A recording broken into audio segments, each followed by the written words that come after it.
wazungu wanasemaga na nyie mnatafsiri kwamba mpira ni sayansi.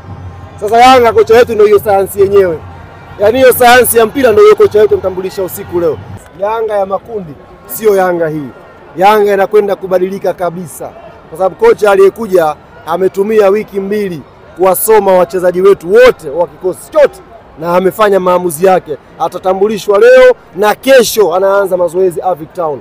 Tuna mchezo wa ligi kuu siku ya Jumanne dhidi ya Mtibwa Sugar pale KMC, anakwenda kuanza kesho kutwa. Jumanne tuna mechi. Kwa hiyo tumpe muda mwalimu andae timu yetu vizuri, na naamini inshallah kwenye hatua ya makundi tutakwenda tukiwa tofauti kabisa. Folz alikuwa kocha wa miaka tuache. Tupumzishe. Nimekwambia wazungu wanasema mpira ni sayansi.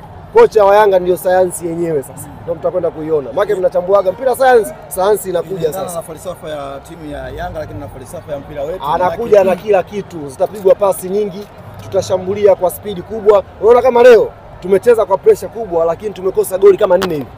Tukishakaa confidence yetu imekaa vizuri, yote haya tunafunga inshallah. Yote haya tutakuwa tunafunga. Tarudi kwenye momentum ya kufunga magoli mengi.